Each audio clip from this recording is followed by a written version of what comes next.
Amém. Bom dia, meus irmãos. A graça e a paz do nosso Senhor Jesus Cristo esteja conosco. Amém?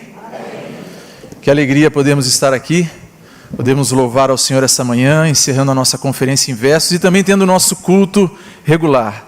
E para a meditação dessa manhã, eu gostaria de convidar os irmãos a abrirem as Bíblias no livro do profeta Joel, no capítulo 3, nos versos 14 até o verso 17. Livro do profeta Joel, capítulo 3, dos versos 14 até o verso 17.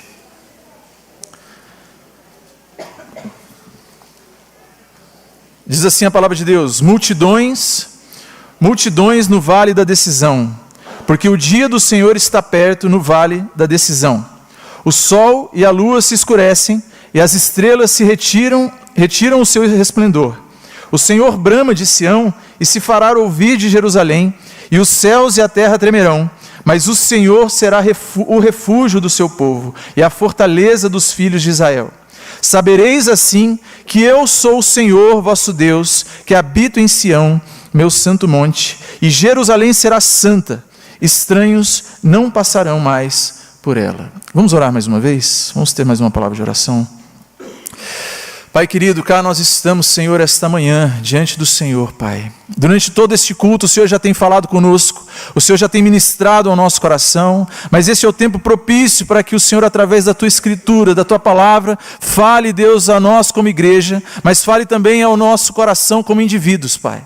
E desde já nós queremos colocar, Deus, diante do Senhor, toda a nossa percepção, toda a nossa vontade, todo o nosso intelecto, toda a nossa emoção, toda a nossa atenção, Pai, leva cativo o nosso pensamento à Tua presença, para que seja somente o Senhor falando conosco, para a honra e glória do Teu nome, Jesus. Amém. Amém. Queridos, hoje, como eu falei aqui, como o reverendo Juarez também já nos lembrou, nós estamos encerrando a conferência, foi organizada pela juventude, a conferência em versos, que tratou sobre o tema de geração e geração. E para aqueles que participaram, como foi bom podemos meditar sobre esse tema, como foi bom nós podemos perceber que nós como igreja temos essa responsabilidade de nos aproximarmos, nos inspirarmos nos mais experientes, nos mais velhos, mas também de promovermos as gerações mais novas a confiança em Deus, a esperança em Deus, ensinar aos mais jovens como eles devem cultuar, como eles devem ter uma vida íntima com o Senhor e perceber que o nosso Deus é o Deus que cuida de todas as coisas, é o Deus que está acima de todas as coisas. E como foi precioso esse tempo, e como foi bom perceber isso. Mas é verdade também, né, queridos, que por vezes, quando nós pensamos na nossa geração, quando nós pensamos no nosso tempo, quando nós olhamos às vezes para os mais jovens, aqueles que estão vindo, ou quando nós percebemos as coisas à nossa volta no nosso tempo de hoje, nós podemos às vezes esquecer que Deus está realmente conduzindo todas as gerações, né? E eu queria falar um pouquinho sobre esse tema. Eu não estou conseguindo passar aqui, mas é o... Aí, já passou o texto. É o que o Senhor reina sobre as gerações. Nós vamos falar sobre isso hoje. O nosso Deus, Ele é soberano sobre todas as coisas, amém? Nós sabemos disso? Cremos nisso? Amém? Mas é bem verdade que a gente crê muitas vezes com o nosso intelecto. Mas às vezes isso não chega ao nosso coração. Às vezes nós não percebemos isso de fato e verdade. Às vezes, quando nós passamos por situações complicadas, nós somos tentados a desconfiar que Deus talvez esteja errando em alguma coisa. Você já passou por isso? Eu não sei se só eu já passei por coisas assim, mas em alguns momentos a gente desconfia assim: Senhor, será que o Senhor está sendo justo mesmo nisso aí? Será que o Senhor está cuidando de todas as coisas? Será que o Senhor está soberano sobre cada situação? Às vezes a gente olha para a vida de algumas pessoas à nossa volta e somos tentados às vezes a pensar assim: Deus, eu tenho me mantido fiel, eu tenho sido firme nas Tuas Escrituras, na Tua Palavra, na comunhão da igreja, tenho sido temente a Deus e parece que as coisas andam tão difíceis, parece que o Senhor tem pesado muito a mão sobre a minha vida, sobre os meus filhos, sobre as gerações, as famílias, e a gente teme isso no nosso coração, a gente fica em dúvida, muitas vezes, se Deus tem estado soberano sobre as coisas, sobre as gerações. Ou ainda nós às vezes passamos a tentação de pensar assim: Deus, será que algumas promessas não ficaram para trás? Será que o Senhor está no controle mesmo de todas as coisas? Eu já passei por momentos assim, queridos, de questionar Deus ou ter dificuldades na caminhada. E é bem verdade que quando nós olhamos para a palavra no Antigo Testamento, nós vamos perceber que os profetas, eles falam ao povo de Deus em tempos assim, muitas vezes. Foi assim no tempo de Jeremias, foi assim no tempo de Ezequiel, de Obadias, de Amós, de Joel, Jonas. Todos esses ministraram ao povo num tempo em que o povo havia perdido a esperança. Tempo em que o povo talvez estava pensando que Deus não estava mais gerindo e sendo soberano, reinando sobre as gerações, sobre o povo. Tempo, na verdade, em que havia sequidão nos corações. E esse é o panorama do livro de Joel. E para nós entrarmos no texto, eu queria dar uma visão geral. Porque o livro de Joel, a gente não tem muita informação sobre o livro, a gente não tem muitos dados a respeito da época em que ele foi escrito, ou sobre a história. Nós conhecemos pouco sobre o próprio profeta, porque a gente entende o porquê que a gente não tem tanta informação quando nós entendemos a mensagem do profeta Joel. Quando nós entendemos como veio a mensagem através desse profeta. Porque o primeiro versículo do primeiro livro diz assim, que veio a palavra de Deus a Joel, filho de Petuel, e ele então começa ali a trazer a palavra de uma vez para o povo. Parece assim, ele não dá muito tempo nem dele introduzir. Não dá muito tempo nem dele falar muito assim, ó, gente, está acontecendo isso e aquilo outro. A palavra veio a Joel e ele trouxe de uma vez. Então a gente não tem tanta informação. Mas é bem verdade que no primeiro capítulo, ele chama a atenção para o tempo em que o povo estava vivendo. O povo naquele tempo de Joel estava vivendo um tempo de perseguição. Um tempo onde eles estavam assolados, onde eles estavam dispersos, onde eles haviam sido levados em pequenas porções para cativeiros pelas nações circunvizinhas. Além disso, eles foram acometidos por pragas climáticas, uma seca, um calor muito grande, e tudo isso foi sucedido por uma grande praga de gafanhotos. E o povo não percebia que era o juízo de Deus. E Joel vai falar sobre isso. Olha, tudo isso que tem acontecido aí é tão incomum. Joel chega a falar assim para os mais velhos. Eles falam assim, ó, vós anciãos, quando vocês lembram da gente ter passado por algo assim, vocês não percebem que é o próprio Deus fazendo algo, que é Deus querendo corrigir algo no meio do povo, querendo ministrar o coração do povo.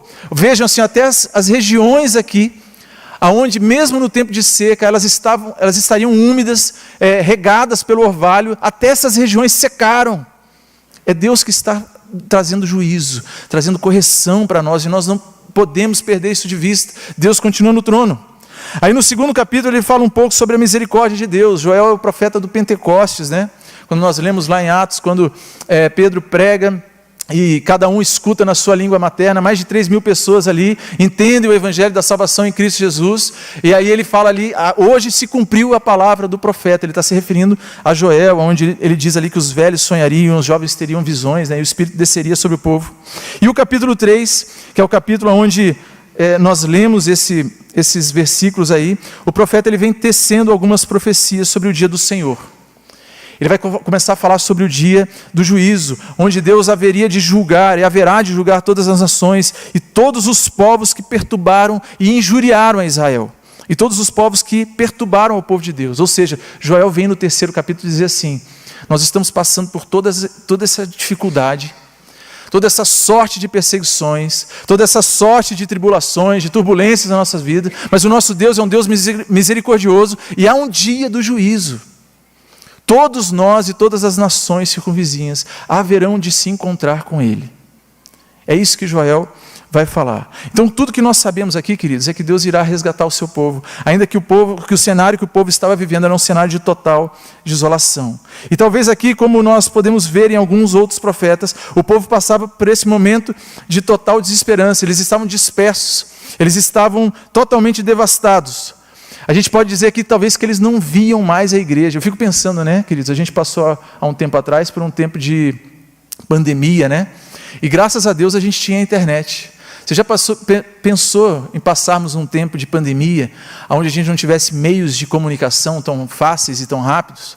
Passar anos assim, talvez isolados, sem conseguir sair de casa, talvez? A gente ia ter talvez uma percepção que muitos no Antigo Testamento talvez tiveram de pensar assim, cadê o povo? Será que a igreja ainda está lá? Será que as coisas ainda... Será que Deus está vendo tudo isso? Será que Ele está reinando sobre essa nossa geração, sobre esse tempo? E eu entendo que no tempo de Joel, o povo talvez passou exatamente por isso. Porque essa era a imagem do povo de Deus, da nação, da igreja do Senhor naquele tempo. E talvez aquele povo estivesse pensando assim, olha, Deus talvez perdeu a mão. talvez Deus ele cancelou aquela promessa, talvez Ele não está mais reinando sobre nós, talvez Ele não tem mais cuidado de nós, mas Deus deixa claro aqui a sua soberania sobre os povos, sobre toda a criação, revelando cuidado para com os seus e trazendo vingança para os ímpios, que é o que nós cantamos aqui com o coral, né? Que é esse dia que o nosso Deus vai fazer isso. E eu queria meditar sobre essa temática então hoje, queridos, sobre o nosso Deus, sobre o Senhor que reina sobre as gerações, porque é bem verdade que a gente pode passar por tempos assim. Talvez você esteja hoje passando por dias em que você esteja desconfiado que talvez Deus está demorando demais no governo da sua vida.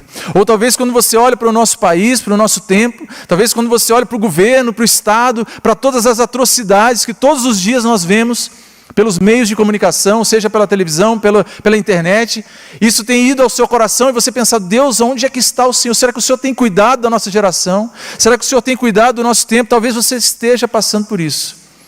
Mas a palavra de hoje é para dizer isso, queridos, que o nosso Deus reina sobre a nossa geração, amém? O nosso Deus continua no trono. E eu queria que a gente meditasse no texto. Eu vou passar aqui versículo por versículo, para a gente entender o que está falando, porque eu sei que o texto aí é meio complicado, né? Meio diferente esse texto. Nós vamos entender o que o texto diz, o que o profeta está dizendo, e por fim eu queria trazer 4 aplicações para nós, para os dias de hoje.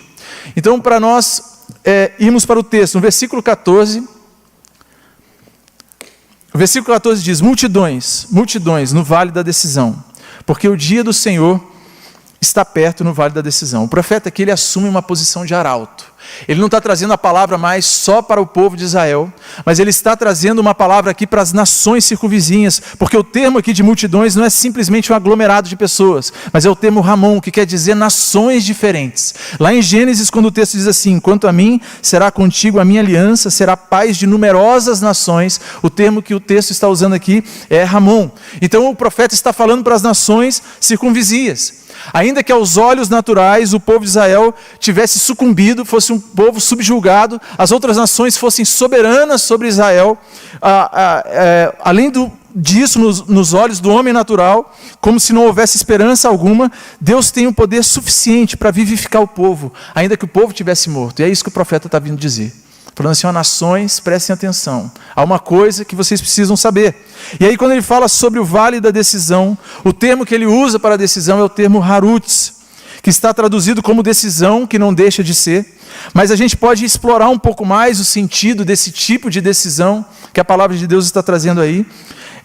E entendermos que esse termo, como ele é usado mais de 400 vezes na Bíblia, ele é mais traduzido comumente por um instrumento de corte. Estranho, né?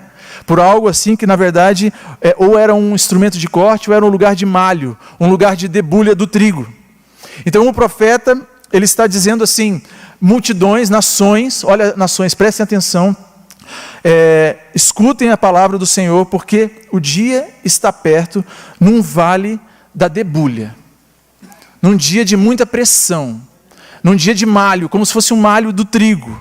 É como se o profeta dissesse assim, olha nações, está chegando o dia do Senhor no vale da debulha. Vai haver um dia que Deus haverá de fazer uma limpeza, uma debulhada em tudo que está acontecendo aqui. Ele vai agir com justiça. E queridos, o processo com o qual Deus está falando aqui, ele não é um processo como separar feijão. Eu me lembro quando era criança, às vezes, né, a minha mãe ou alguém ia cozinhar feijão e pegava e ia separando aquele feijãozinho que não dava para cozinhar, daquele que estava melhor, né? Você é dessa época, também já fez isso? Não sei, hoje em dia já não tem mais isso, né, gente? O saco já vem limpinho, né, do feijão certinho. Mas é um processo muito mais rigoroso do que isso. Quando Jesus fala com Pedro lá, fala assim, ó Pedro, o diabo tem reclamado da tua alma para te depurar como trigo. Ali é assim, olha, é para te arrebentar.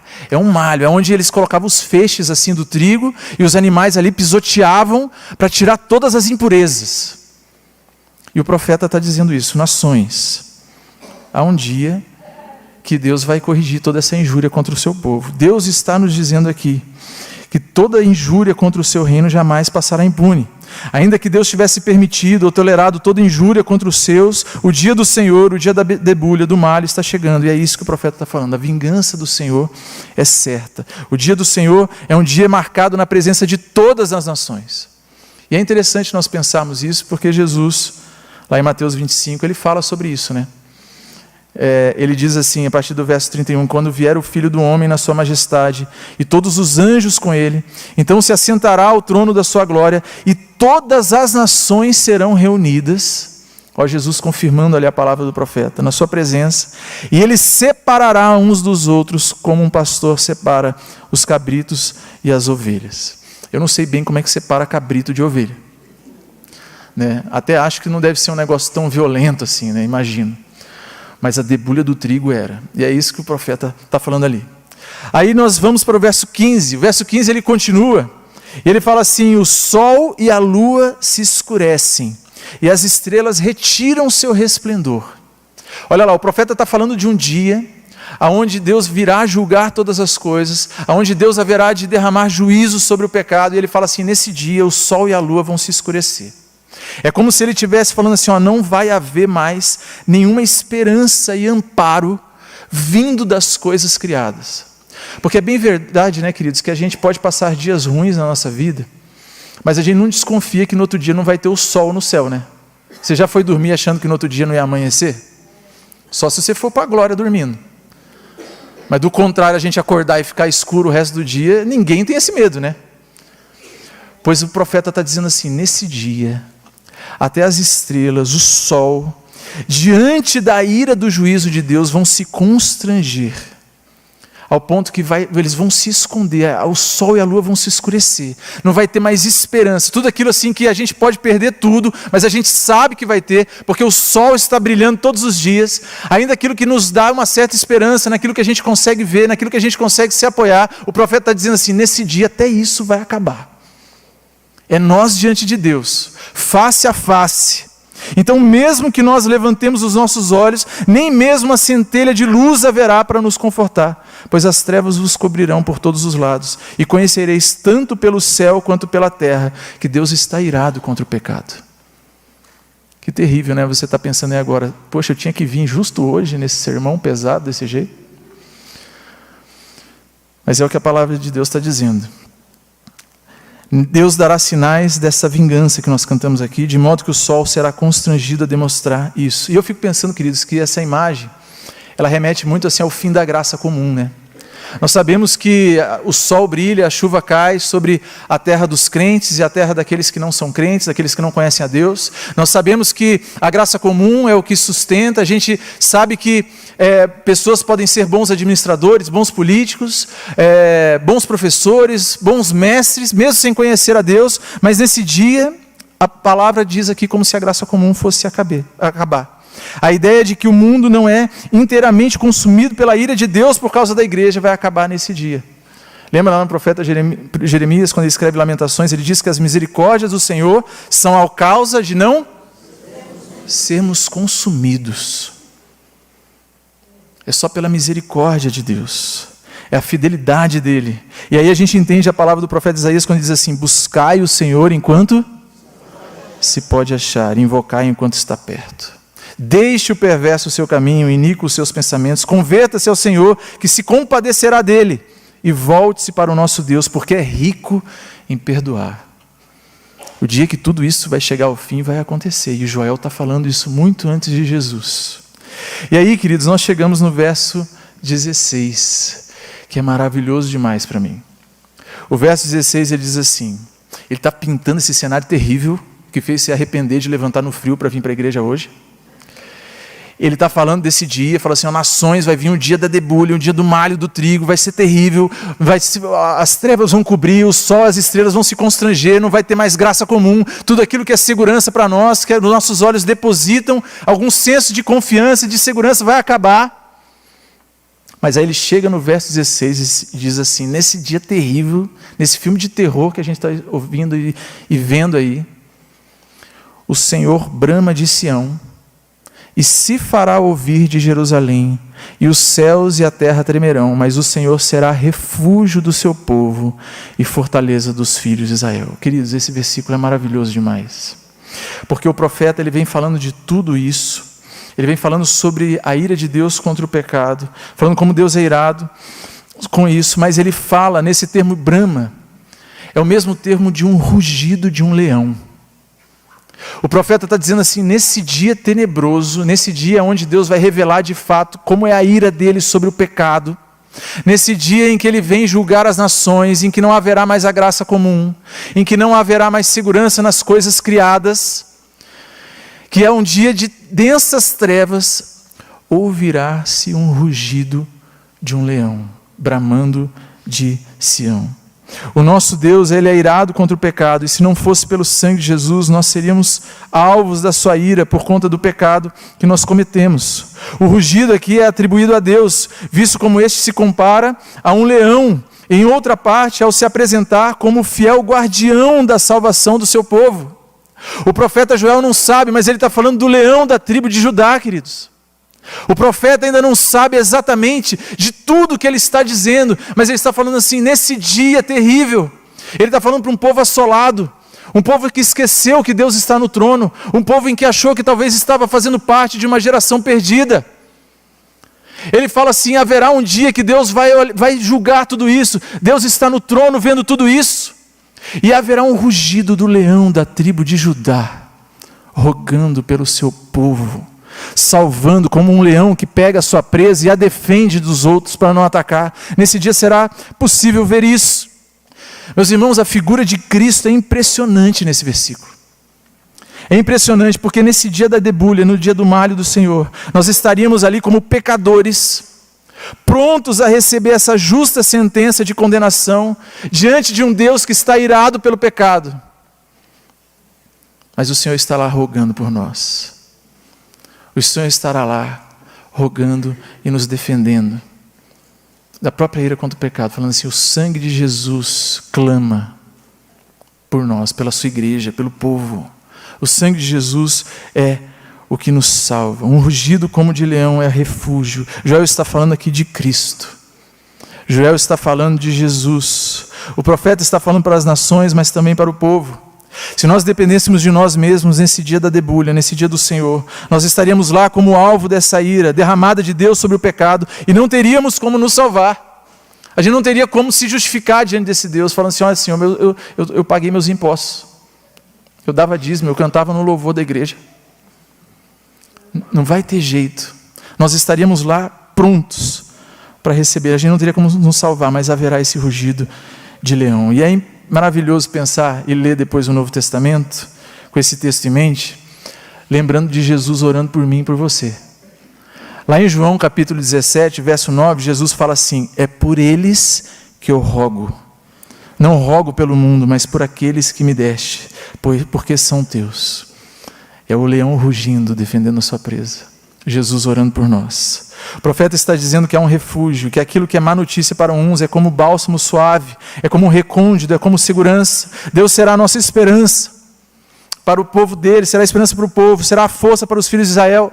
Então, por mais que sem esperança aquele povo estivesse ouvindo essa mensagem naquele dia, por mais que o povo que foi o primeiro alvo ali da palavra de Joel estivesse assim disperso e triste, eles estavam ouvindo que Deus novamente elevaria a expectativa de todos, que eles poderiam estar animados novamente. E queridos, isso precisa nos animar e nos encorajar. Isso precisa encher o nosso coração. A palavra vinda através de Joel naquele tempo aquecia o coração dos remanescentes e eles se mantinham fiéis. E nós precisamos também fazer isso. Nós precisamos nos manter fiéis, independente do que está acontecendo no nosso tempo, independente das circunstâncias, independente do que nós temos visto nas gerações que passam por nós, do nosso tempo, das que estão vindo, ou do que acontece fora da igreja, e lembrarmos que há um Deus no trono de tudo isso. Há um Deus no controle de tudo isso.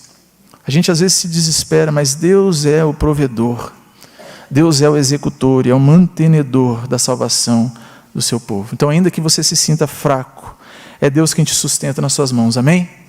É o leão da tribo de Judá que rugirá em favor de você no dia do juízo. E aí nós vamos para o último versículo.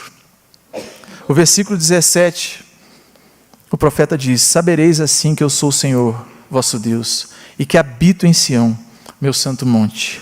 E Jerusalém será santa, estranhos não passarão mais por ela. Aqui ele confirma, né, essa doutrina que nós falamos antes. Ele diz assim que Deus está em todo todo o tempo Ele é soberano, Ele está cuidando de todas as coisas, mas Ele diz assim, aí vocês vão saber que eu estou aqui. Aí vocês vão saber que eu sou Deus, que eu tenho cuidado de vocês. Aí vocês vão saber que eu estou presente. O profeta ele vai sugerir aqui assim, que ainda que o favor divino estivesse talvez aparentemente escondido, diante daquelas aflições do povo que eles estavam passando, talvez tentados a pensar, como eu falei aqui, que Deus havia abandonado o povo, que Deus estava errando, que Deus estava falhando, ou que talvez Deus não estava tão soberano assim. Nesse momento, eles vão perceber isso pela intervenção divina claramente. E nós deveríamos ser assim também, né, irmãos? A gente deveria simplesmente, ainda que passássemos por dificuldades, ainda que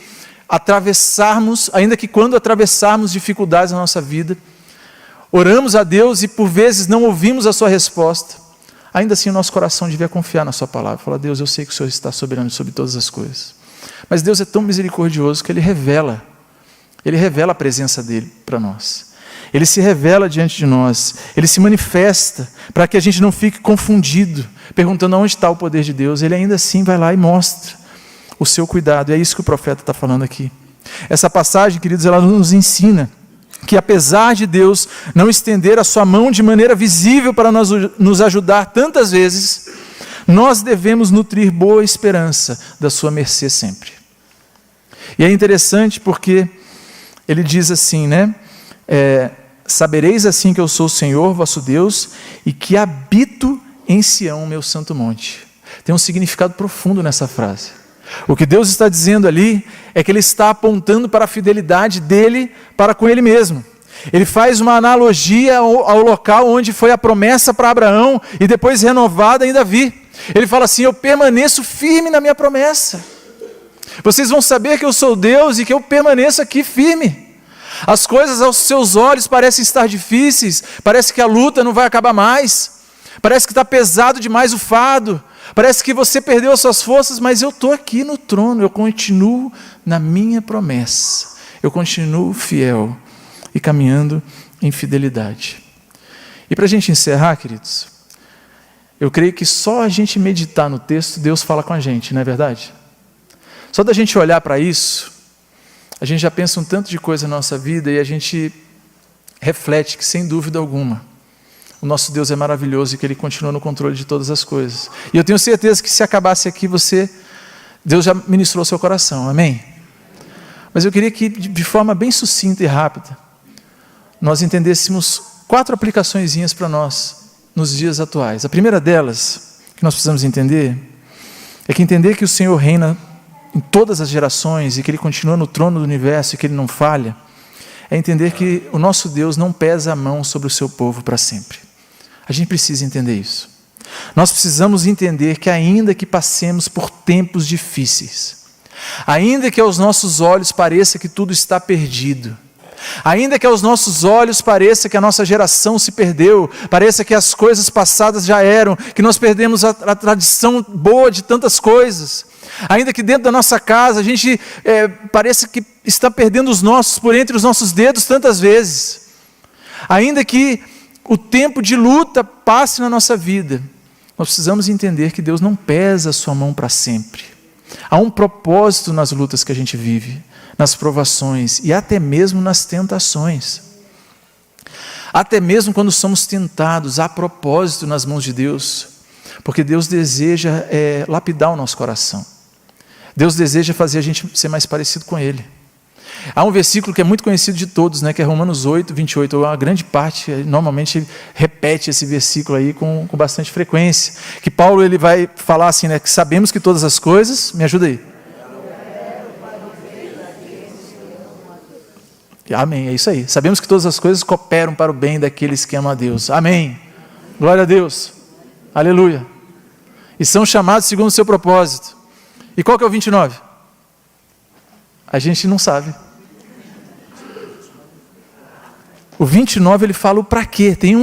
Não é assim todas as coisas cooperam para o bem porque eu quero. Então eu amo a Deus, então Deus vai fazer do jeitinho que eu gosto. Eu quero o carro tal, Senhor. As coisas vão cooperar para o bem. Não, existe um propósito para serem conformes à imagem do seu Filho. Querido, tudo que acontece na sua vida e Deus trabalhando na sua vida é para que você pareça mais com Cristo. É para que você fique mais parecido com Jesus. Às vezes a gente cultiva ídolos no nosso coração, coisas que a gente não pode perder. A gente é idólatra às vezes do nosso conforto. A gente às vezes é idólatra de bens materiais. Às vezes a gente é idólatra da igreja. A gente às vezes é idólatra do outro, do filho, do marido, da esposa. E a gente não percebe que Deus fala assim: calma aí, queridão, eu quero deixar você mais parecido com Jesus. Então eu vou precisar tratar isso aqui no seu coração. E bota o dedo na nossa ferida e pesa o tempo. E a gente não consegue perceber e fala: não, mas eu sei que todas as coisas que operam para o bem daqueles que amam a Deus, então Deus vai fazer eu sair dessa. Ele vai fazer, só que Ele quer que você saia mais parecido com Jesus. Esse é o propósito. Esse é o amor de Pai que Deus tem por nós. Então nós sabemos que o nosso Deus reina sobre a nossa geração. E nós podemos crer e descansar sabendo que Deus não pesa a sua mão para sempre sobre nós. Amém? Foi assim com o povo lá, quando ele foi, até quando o povo foi para cativeiro, lá no livro de Jeremias, fala isso, fala assim: ó, vocês chegaram a um ponto que não dá mais, eu tenho mandado aqui, Deus falou para o povo isso, versão Samuel atualizada aqui, tá, gente? Falou para o povo isso: ó, eu tenho mandado gente aí, vocês estão sendo assolados, tal. Até aqui em Joel eles não tinham sido levados para cativeiro, o povo em grande escala, mas lá em Jeremias fala assim: ó, agora não dá mais, vocês vão para cativeiro, só que é o seguinte, é 70 anos. Vocês vão passar um tempinho lá para corrigir o coração. Então nós precisamos lembrar isso. Amém? A segunda coisa, Deus não permite que nenhuma transgressão passe impune. A gente precisa lembrar disso, queridos. Porque por vezes na caminhada cristã, nós podemos ser tentados a acreditar assim: nossa Deus, eu sou tão fiel, como eu falei aqui. A gente começa a tentar barganhar com Deus as coisas. A gente começa a achar que a gente vai ganhar, é porque assim: Deus, eu fiz a minha devocional todo dia essa semana. Inclusive fiz até culto doméstico, chamei as crianças, a gente orou, a gente cantou, olha, hoje eu estou santo. E aí a gente, mesmo assim, passa por lutas, dificuldades, e a gente é tentado às vezes a olhar para o vizinho, olhar para o colega, olhar para alguém que às vezes nem conhece a Deus e parece que tudo dá certo na vida dele. Parece que tudo vai bem e a gente começa a desconfiar de um tanto de coisa. Fala assim: Deus, o Senhor não está vendo, não tem justiça nisso, será que o Senhor está governando sobre isso? Mas o texto que nós lemos aqui nos lembra isso, que Deus está. E que nenhuma transgressão vai passar impune, nem mesmo a nossa. Meu irmão e minha irmã, até as nossas transgressões, tudo aquilo que a gente já errou diante de Deus, tudo aquilo que a gente já feriu a santidade de Deus, a gente só vai estar protegido por esse rugido de leão, protegido pelo sangue de Jesus, porque Jesus pagou isso no nosso lugar. Então nem a nossa transgressão passou impune. O Cristo teve que pagar a conta por nós. O Cristo teve que pagar a conta. E é isso que Jesus fala lá em João, quando ele diz que quando vier o Espírito, ele vai nos convencer do pecado, da justiça e do juízo. Para que nós tenhamos consciência disso, para que a gente veja as coisas e ainda que a gente não entenda por vezes, a gente saiba que há um Deus justo juiz, que vai cumprir a sua justiça de uma forma cabal.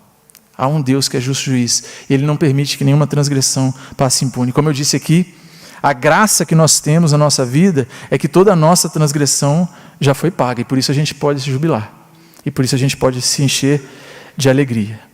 A terceira coisa é que o texto também nos faz lembrar que as coisas naturais, elas são efêmeras e insuficientes para a salvação.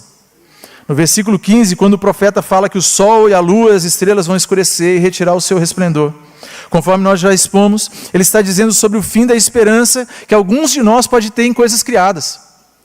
Meu irmão e minha irmã, a gente precisa entender que se há um Deus no trono, que mandou o Cristo morrer, derramar o seu sangue, e se Cristo ressuscitou, a gente não pode cultivar esperança em nada além do que nele mesmo.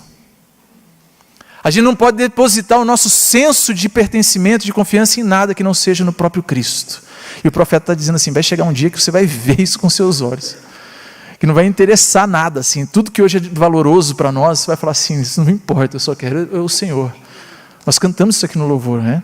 Todo joelho se dobrará, toda língua vai confessar, porque vai ser um dia que vai ser visível isso aí. Então as coisas naturais, elas são efêmeras, elas são insuficientes para a nossa salvação. Então se tem algo no seu coração hoje, que se você perder, ou algo que você queira alcançar e nunca chegasse a ter, que carrega o significado da sua vida, Se há algo no seu coração hoje, meu irmão e minha irmã, que carrega o significado da sua vida, você fala assim, olha, isso aqui eu preciso alcançar, isso aqui eu preciso ter isso na minha vida, ou então algo que você não pode perder de jeito nenhum.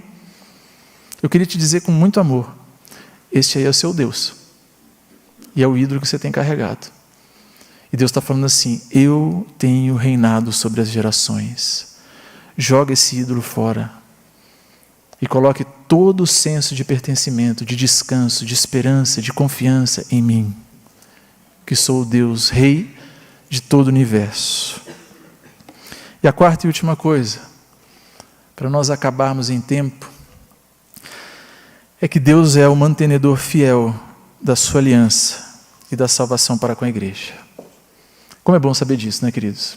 Olha, eu vou falar para os irmãos. A gente sabe que a fé é dom de Deus, que vem de Deus, mas mesmo que fosse algo racional, eu não tinha outro jeito, eu não seria algo diferente de calvinista. Não tem jeito de eu não ser calvinista, porque se a gente pensar assim, olha, se falasse assim, ó, a salvação depende de você, tá? Para você ser salvo depende de você, eu ia entrar em desespero. Eu ia ficar desesperado.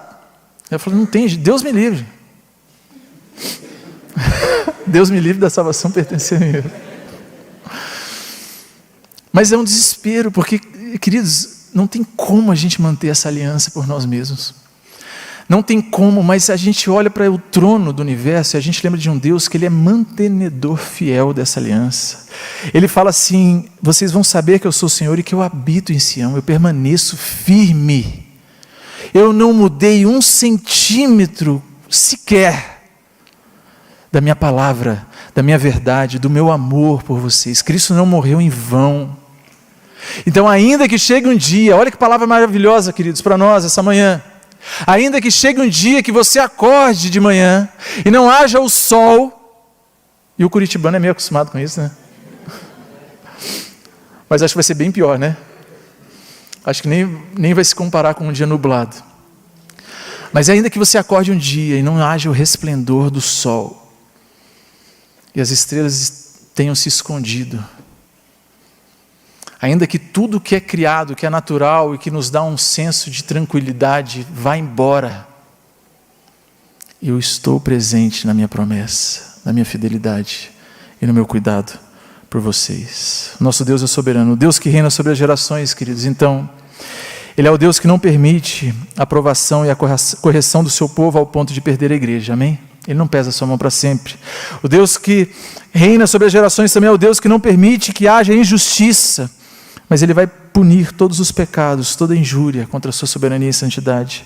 O Deus que reina sobre as gerações é o Deus que provê a redenção através do sangue de Jesus e da regeneração do Espírito Santo na vida do crente. Ele é quem provê o Salvador e Ele é quem mantém. Ele é quem molda o seu povo para serem semelhança de Cristo. Jesus levou sobre si o seu e o meu pecado, para que no dia da debulha nós triunfássemos com Ele. Amém? Enquanto o Lucas, que é o presidente da nossa mocidade, sobe aqui para falar algumas palavras, nós vamos cantar ainda, mas eu queria orar mais uma vez. Queria que você fechasse os teus olhos. Pai, obrigado, Senhor, por tamanha certeza que Teu Espírito nos dá de que o Senhor é soberano sobre tudo e todos. Obrigado, Deus, pela certeza de que este Deus que é poderoso, que é magnífico, que é magnânimo, que é criador de todos, de tudo que há, de todas as galáxias, de todos os planetas, de todo o macrocosmo e microcosmo, esse Deus que é tão imenso, é o Deus também relacional que nos ama e que enviou seu Filho Jesus para derramar o sangue sobre nós. Pai querido, que isso traga paz ao nosso coração, que isso faça com que a gente esta manhã olhe para o Senhor, jogue diante do Senhor todo o ídolo que a gente tem carregado, tudo aquilo que tem nos impedido de sermos verdadeiros adoradores no Teu nome. E nos ajuda a nos achegarmos mais para Ti e descansarmos no Senhor. É isso que oramos e agradecemos no nome de Jesus. Amém. Recebe, Deus, o louvor que sai da nossa alma, do nosso coração. Recebe as nossas vidas no Teu altar, Jesus, porque nós somos dependentes do Senhor. Essa manhã nós queremos reafirmar o nosso compromisso contigo. Nós queremos realinhar o nosso coração com o Senhor. Nós queremos que o Senhor nos dê sede e fome pela Tua palavra, para que nós venhamos a sair daqui abandonando ídolos, deuses falsos no nosso coração e confiando no Senhor que reina sobre todas as gerações. Sê conosco, Senhor, nesse dia, nessa semana, e confirma a Tua palavra em nós para a glória do Seu nome, Jesus. E agora, irmãos, que a maravilhosa graça do nosso Senhor Jesus Cristo, que o amor infinito de Deus o Pai e que as consolações do Santo Espírito de Deus repousem sobre vós e convosco permaneça, hoje e para todo sempre. Amém. Amém.